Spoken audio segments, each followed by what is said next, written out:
touch the water, use this fast flowing channel, really pull in, the tour will come to an abrupt end. The water's still quite hot. So the idea is, if you want to have a good feel of the water, come down the side. You reach over this way, it's a lot safer. Just be very careful, the water's still very hot. Try and get your fingertips as good as you can without getting burned.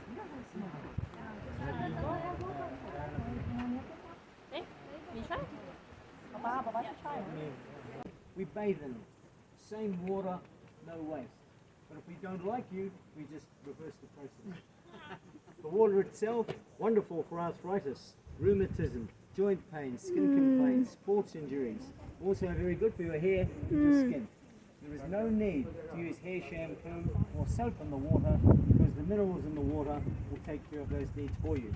We bathe before 8 o'clock in the morning, after 5 o'clock in the evening. Keep it free during the day because we bathe naked. We don't want to put you off your sweet corn. Whether it's with a family member or the next door neighbour. There's no secrets in the village. Men, women, children, one in, all in.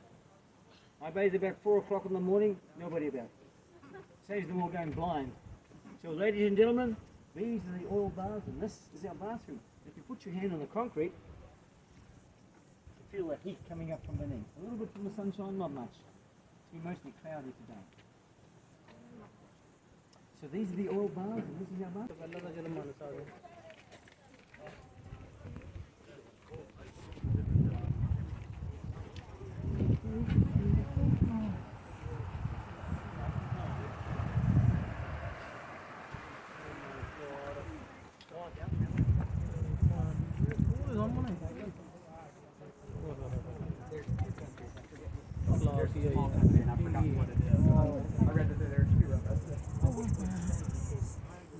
My God.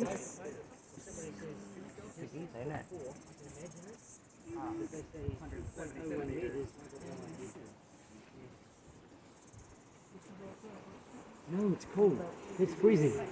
Freezing, yeah. Even in the summertime. Yeah. Now what we're looking at in the distance, folks, you can see the first guys are just beginning to play now. See it all right? Yeah.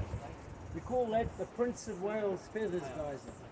That first played on the 10th of June 1886. That was the morning of the eruption of Mount Tarawera. Mount Tarawera is about 20 kilometers southeast of here as the crow flies. When it erupted, it caused that geyser to play for the first time. It's been playing ever since. When Mount Tarawera did erupt, it destroyed 9 villages. 153 people died that morning. Those that survived the eruption made their way across the hills in the background, resettled in the valley, and continued the guiding legacy. That's where tourism in New Zealand began in the early to mid-1800s. And the attraction at that time were the pink and white terraces. They were acknowledged as the unofficial 8th wonder of the world, but unfortunately they were destroyed in the eruption.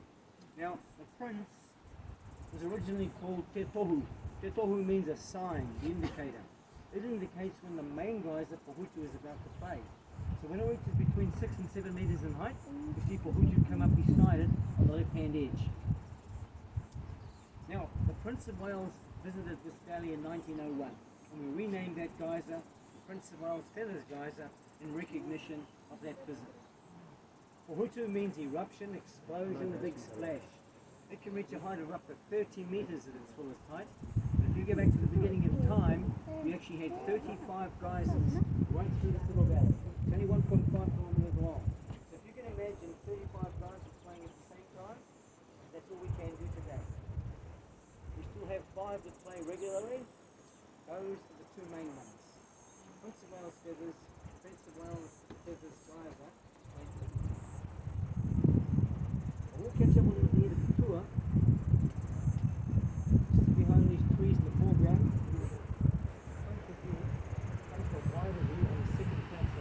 Hopefully by the time we get there, they're both playing side by side to do it for you.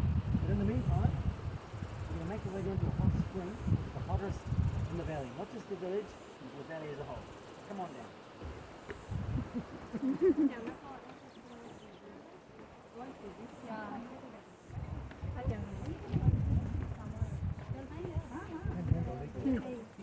यार ਪਾਣੀ hot ਨਹੀਂ ਹੁੰਦਾ ਹੋਰੇ ਇਹ ਤਾਂ ਉਹ ਨਾ stream ਜੀ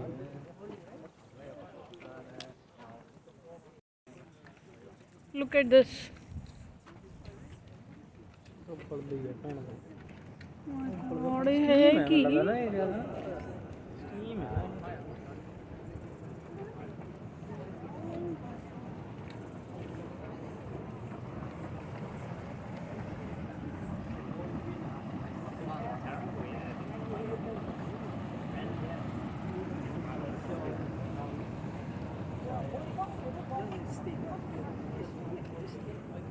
A lot of people call it smoke. Oh yeah, It's smoke. Ladies and gentlemen, this hot spring is called Puia Rotorua. This is the name of the scientist there. Puia Rotorua means the prickly beard of the old man. Hottest spring in the day.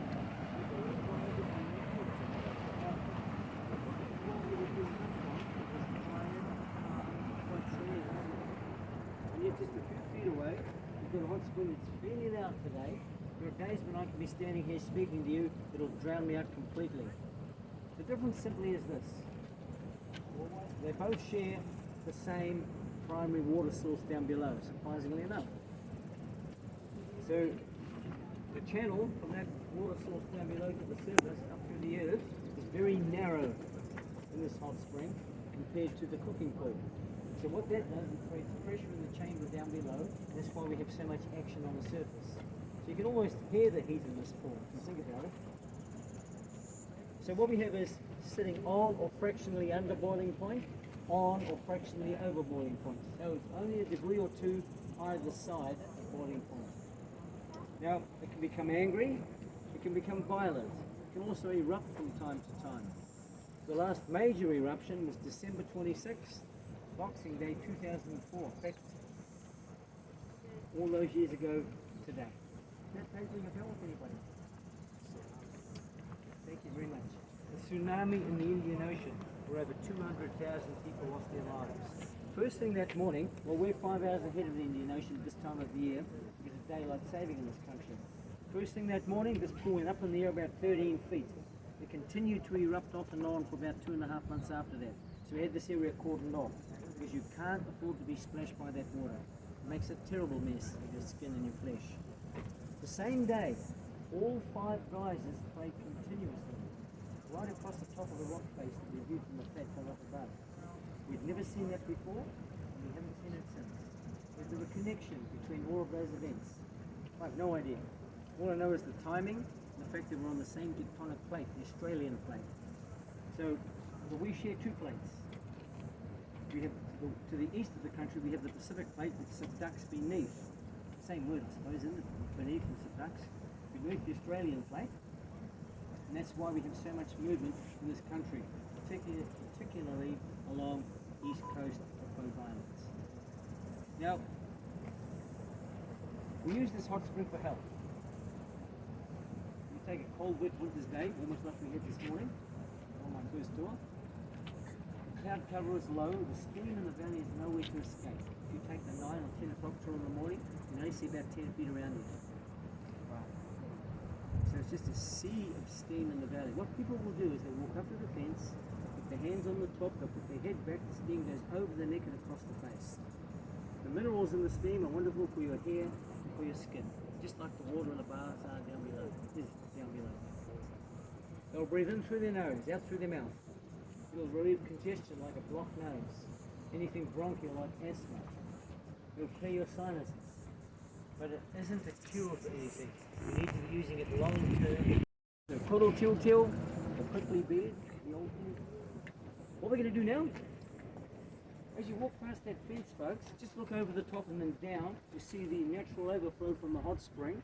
The water goes through a rusted pipe into 2 small man-made pools on the ledge, and then down the channel to the baths below. And that's how they're filled. Those 2 small pools on the ledge, you can cook sweet corn, sausages, and boiled eggs for breakfast. So that's where the parents will send their children down to cook their own meals, unsupervised, rather than using the main spring itself, because it's a lot safer. Quick look there, we're going to walk up a little hill, turn right at the top. We're going to go to a very dried up mud pool, although there was a couple of plopping actions this morning. the second platform, hopefully to see the geysers playing beautiful. Everybody all right? Yeah. Running a bit hot on it. दिखदा whole देखो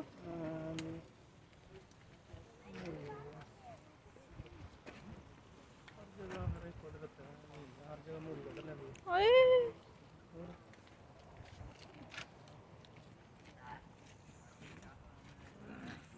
All we have here is just a natural hole or a natural crack in the ground with the steam coming through.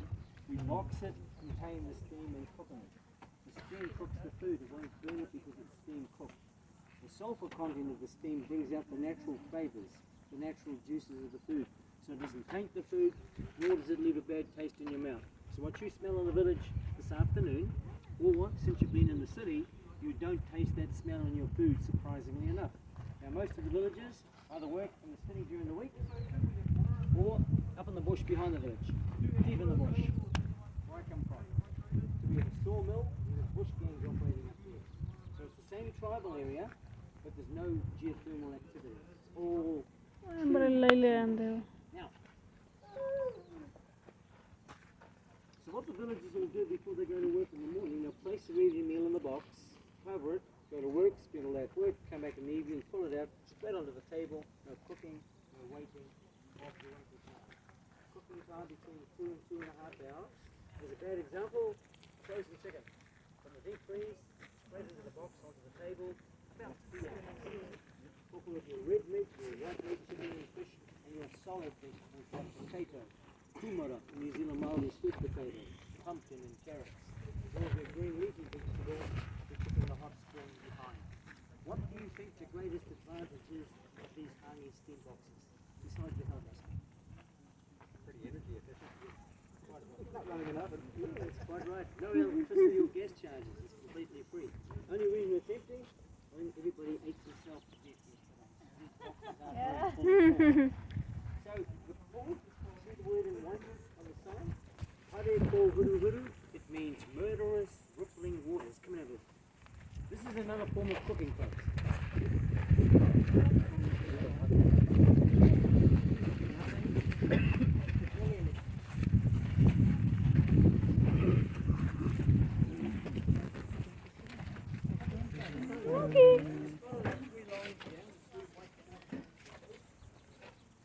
Steam है ना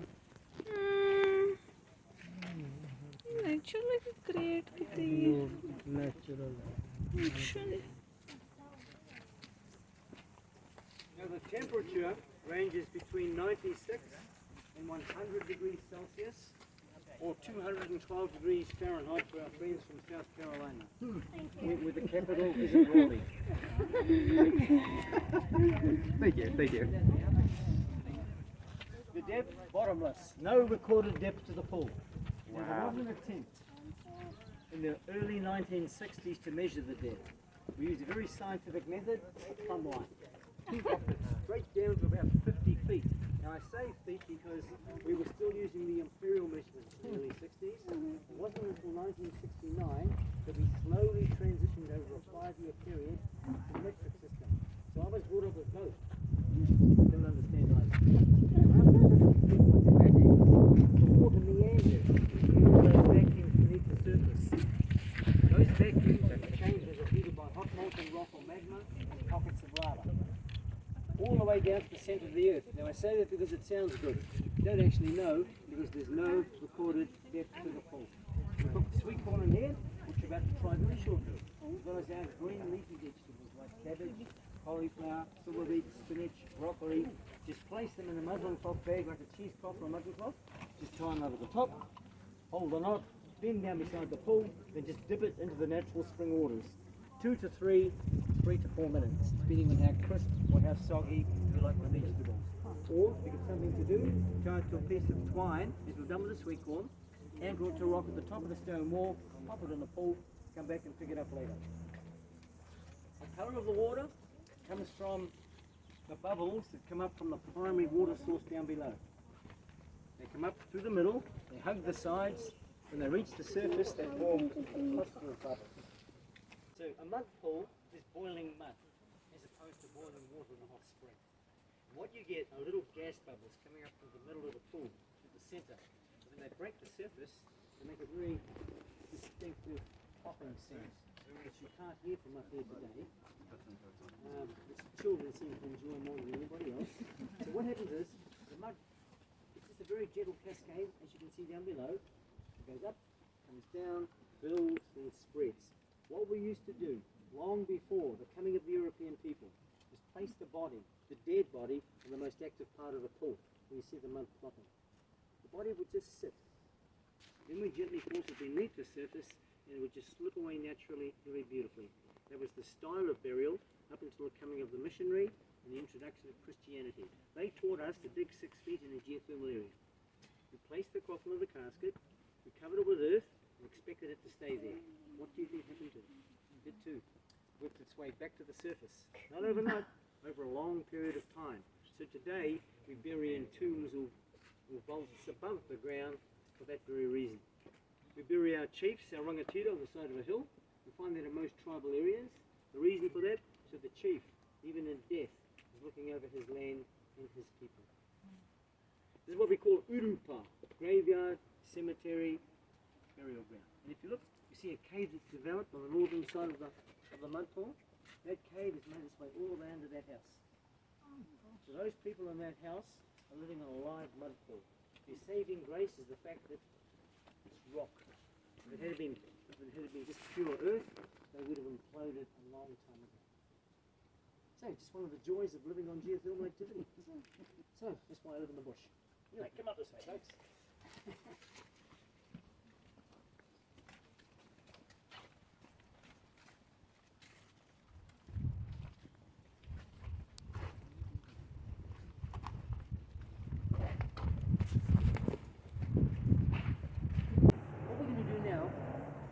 Make it into what we call the rahui. The rahui is our kitchen, bathroom and laundry. All outside, all under the open skies. We actually still live today the same way we did 300 years ago.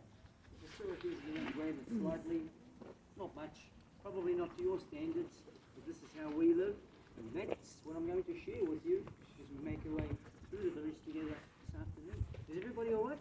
I'm getting a bit hot and bothered now. I was hoping the sun wasn't going to come out today, actually, but too late. Come on, we'll go through that gap in the buildings there and go into the run. Tupuna whare.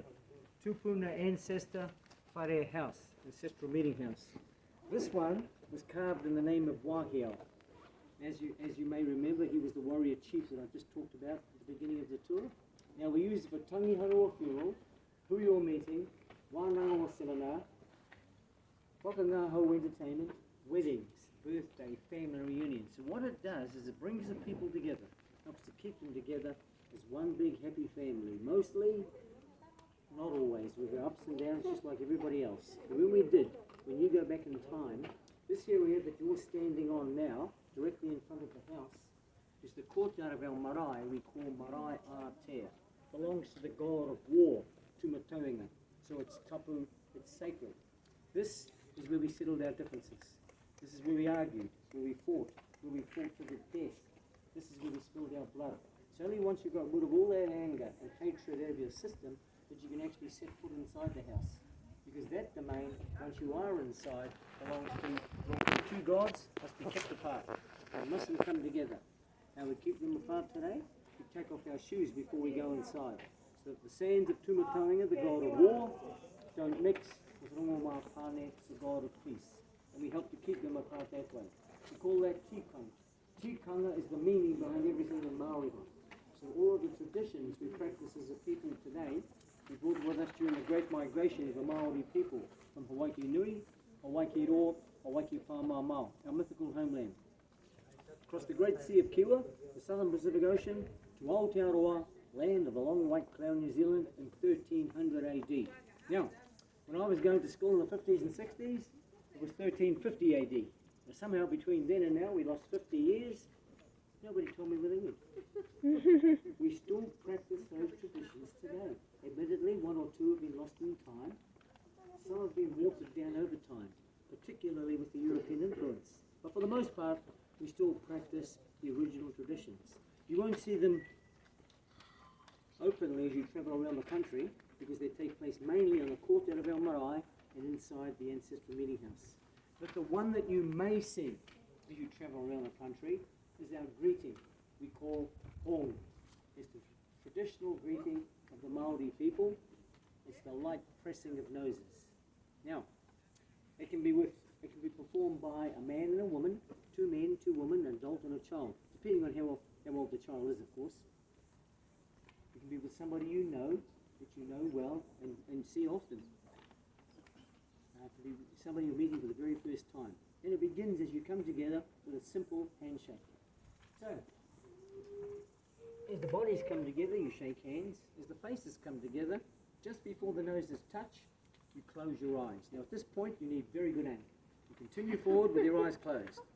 You touch, pull back, open. Come back for a second time. Close, touch, pull back, open. The first time for the dearly departed, for the deceased. Second time for the living. You and I. Thank you. You remind me just before I walk off. That'll be very nice. Thank you. Third time, ulterior motive. Now, the tikanga or the meaning behind the hongi is very simple. When your noses touch, you share the same breath, the breath of life, you become one people. So it's the coming together of the people. And that, ladies and gentlemen, is just a very brief explanation of the ancestral meeting house of Wāhia we call Te Puia. Now, we have restrooms just to the side of the house here. And see that, well, and there's no restrictions regarding photography. Now, rather than go up to the school, you can see that bronze building halfway up the hill there. That's the only school we have in the village. Now, there's no point going up there to look at it because it's just another building. But what it does represent, it's what we call kohanga reo, language nest of the Maori language. So it's like a little preschool or a kindergarten, a daycare centre, a nursery. So some children from the village, not many, because people living here are mainly middle-aged to elderly, but mostly from the city.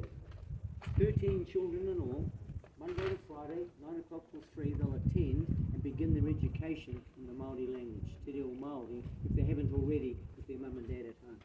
And once that child turns 5, the parents have a decision to make. They can continue in the language, and if they do, they go to what we call kura kaupapa, which is total immersion Maori in most subjects. Now today, you can take your education in the language right through to university level, because we have 2 Maori-speaking universities in the country. But what you'll find is that most parents will send their children to a mainstream or a state school, where Maori is one of the subjects. The reason for that? You need that English component in your education to give you a wider choice of work once you do decide to leave school. Otherwise you'll end up working in some Maori villages abroad. So the state school, you can't see it from here folks, but in behind this house here, there's some tall trees in the background. And the state school is in amongst those trees. And it was established in the late 1800s. And it was the Whakarewa native school. So Maori were known as natives all the way up until 1953, when the New Zealand government introduced the Maori Affairs Act 1953. From then on we became Maori, so that we can be identified indigenously with this country. Although, we too are visitors. So I'm not sure about the word indigenous. It might